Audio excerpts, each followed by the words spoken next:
Bonjour à toutes, bonjour à tous. Alors moi, quand j'ai commencé à étudier Montaigne, je me suis rendu compte que j'avais beaucoup de lacunes concernant la Renaissance et la formation académique, c'est-à-dire comment on était formé à l'époque de la Renaissance, ce qu'était la scolastique et quel était son intérêt. Alors aujourd'hui, je vous propose une excellente synthèse de la part de Vincent Giraud, extraite de son cours particulier de philosophie de la Renaissance chez Frémaux, que je recommande vivement et qui est disponible pour les gens qui ont Spotify et certainement ailleurs aussi, mais que moi j'ai acquis pour une vingtaine d'euros et vraiment je le recommande, c'est très très utile. Donc voilà, je laisse Vincent Giraud vous expliquer le contexte intellectuel à l'époque de Montaigne, Thomas d'Aquin et l'aristotélisme, ainsi que la scolastique. Merci et bonne écoute.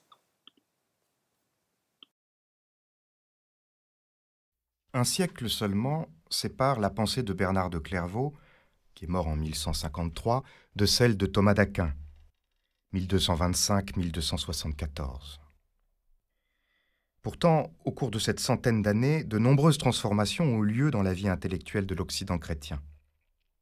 Et, avant de parler de Thomas d'Aquin, je voudrais ici procéder à une très rapide mise en contexte.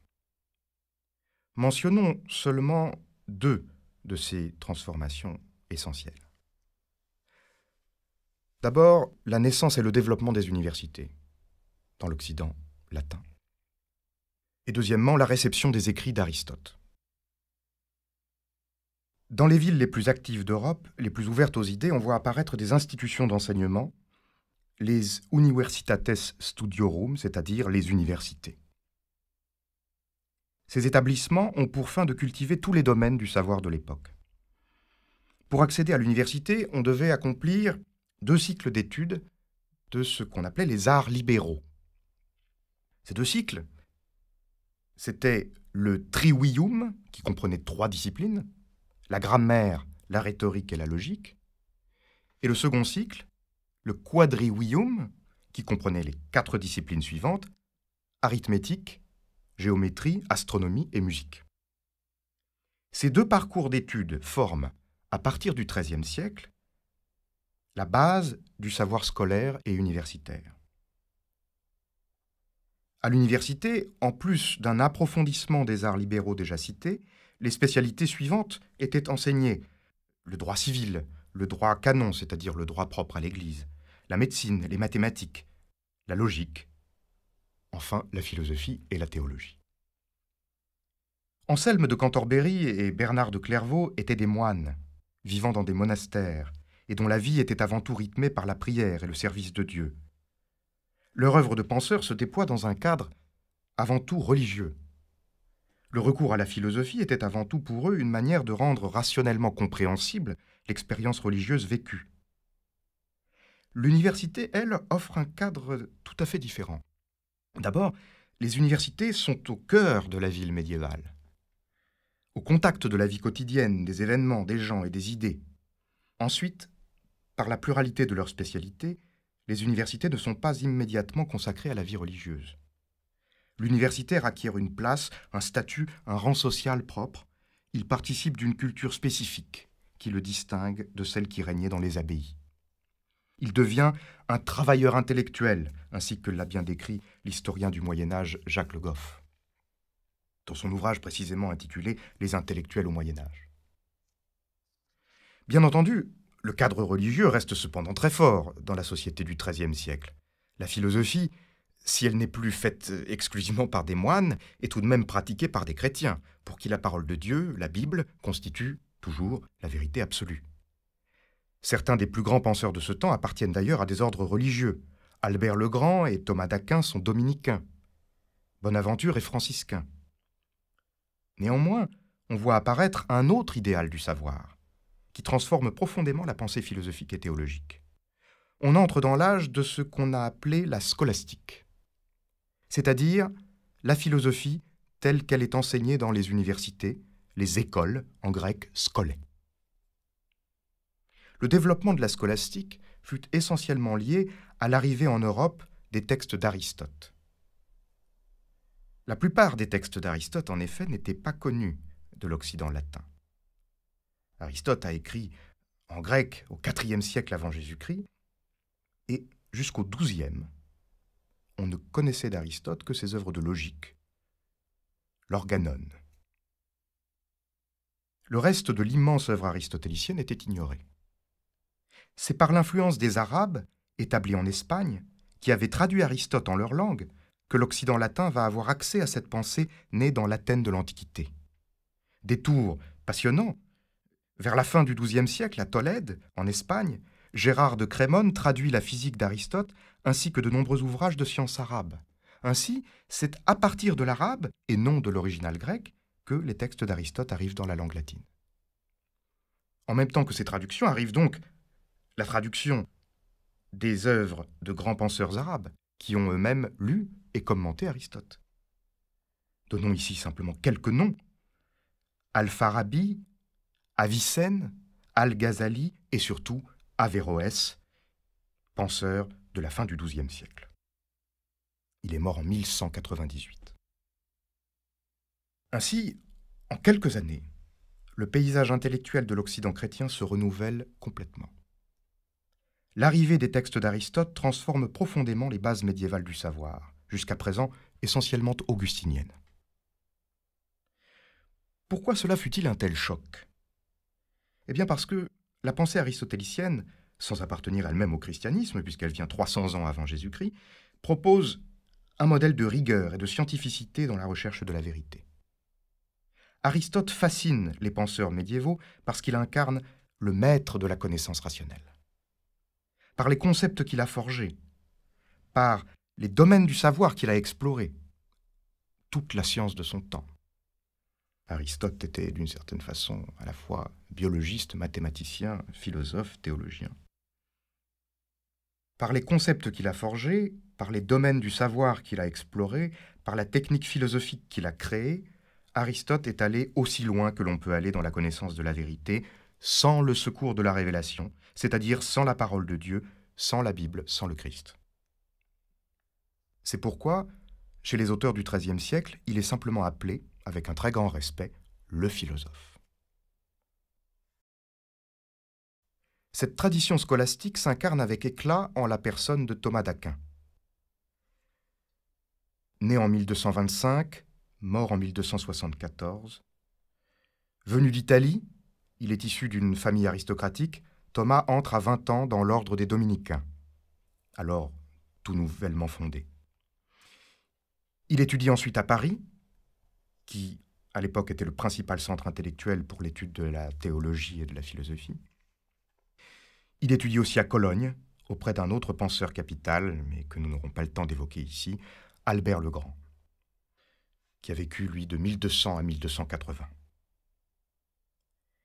Thomas d'Aquin est l'auteur d'une œuvre monumentale, deux sommes, la somme théologique, ou la somme de théologie, et la somme contre les gentils, c'est-à-dire la somme contre les païens,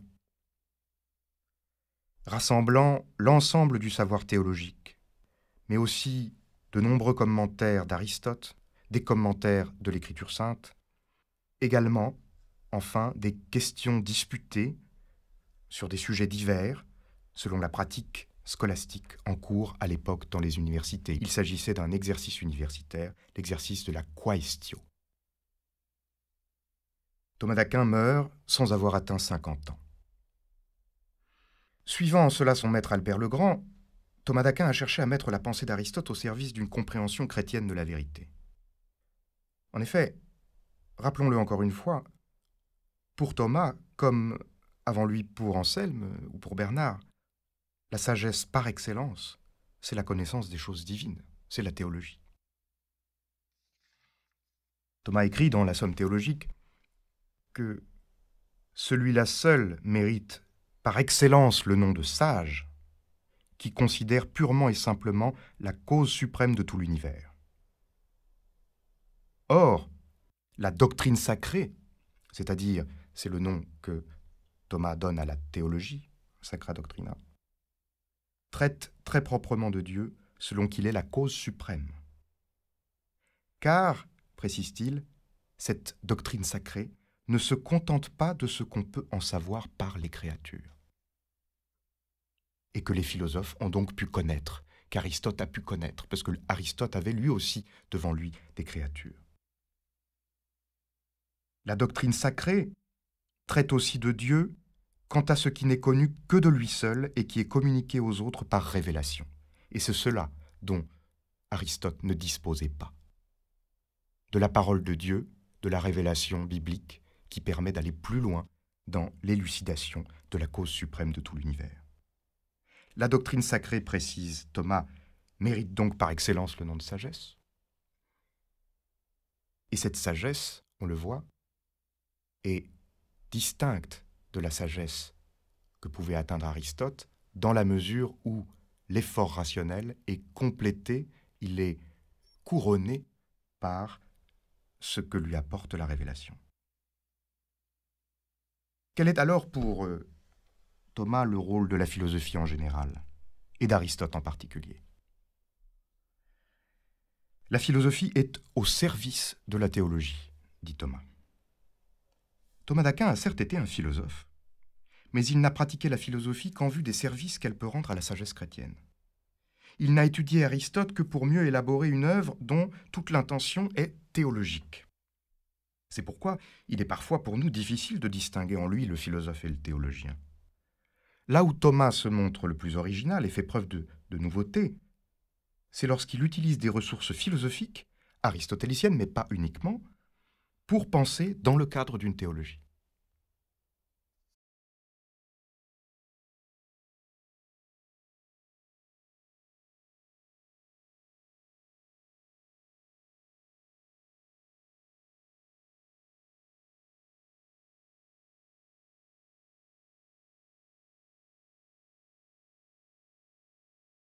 Voyons alors en quoi philosophie et théologie peuvent se rencontrer. La théologie porte d'abord et avant tout sur l'ensemble des écrits inspirés par Dieu que nous nommons Écriture sainte, Sacra Scriptura. La théologie est la science que nous avons de la révélation chrétienne. Elle contient donc se révéler, se donner révélé, mais aussi toute notre compréhension rationnelle de se révéler. La théologie n'exclut pas le travail de la raison. Par la science de la parole de Dieu qu'il construit, le théologien ne fait qu'expliciter d'une certaine façon, à l'aide de la raison naturelle, le donné révélé. La science théologique n'est donc rien d'autre que l'Écriture sainte accueillie dans un entendement ou dans une raison humaine. Voilà comment on peut déterminer sommairement ce que c'est que la théologie. Mais nous allons compléter cette détermination. La philosophie, elle, de son côté, a pour objet ce que la raison humaine peut connaître seule, c'est-à-dire sans l'aide de la révélation. Or, dans la révélation, dans l'Écriture sainte, on trouve pourtant des vérités que la raison pouvait atteindre toute seule, par elle-même. Pourquoi alors ces vérités sont-elles présentées dans la Bible comme des objets de foi, comme ce que l'on doit croire? Parce qu'elles sont nécessaires au salut. Ce qui a été révélé, c'est tout ce dont l'homme a besoin pour être sauvé. Mais bien des choses dans ce qui a été révélé peut être aussi connu par la raison, selon la voie philosophique stricte. La philosophie a donc un rôle important à jouer à l'intérieur même de la théologie. Alors prenons un exemple pour voir comment tout cela se combine. L'existence de Dieu. Dieu existe, n'est-ce pas? C'est ce que dit la Bible, et à quoi la religion chrétienne nous demande de croire pour être sauvés. Mais la vérité de cette affirmation, Dieu existe, la raison, selon Thomas, peut y parvenir toute seule. La raison peut prouver Dieu, sans l'appel à l'autorité de la révélation. Thomas dégagera par exemple 5 voies prouvant l'existence de Dieu. La philosophie est capable de produire diverses preuves rationnelles de l'existence de Dieu, un peu à la façon dont procédait Anselme que nous avons lu. Cependant, ces preuves sont bien sûr toujours difficiles, techniques et finalement en dehors des professionnels, si l'on veut, beaucoup de gens ne les comprendront pas, ces preuves. Or, pour être sauvé, il faut reconnaître cette existence de Dieu. C'est pourquoi il est demandé seulement de croire que Dieu existe. Tous les hommes ne sont pas philosophes, tous les hommes ne sont pas théologiens. Dans ce cas précis de l'existence de Dieu, on a l'exemple d'une vérité philosophiquement démontrable, mais qui est intégrée à la théologie. Thomas le dit assez nettement quand il écrit, je cite, « Il fut nécessaire pour le salut de l'homme qu'il y eût, en dehors des sciences philosophiques qu'examine la raison humaine, une autre doctrine procédant de la révélation divine. » La raison en est que l'homme est destiné à atteindre une fin qui dépasse la compréhension de son esprit. Reconnaissons là le thème du ad deum augustinien, de la destination de l'homme vers Dieu, n'est-ce pas? Or, écrit Thomas, il faut qu'avant de diriger leurs intentions et leurs actions vers une fin, les hommes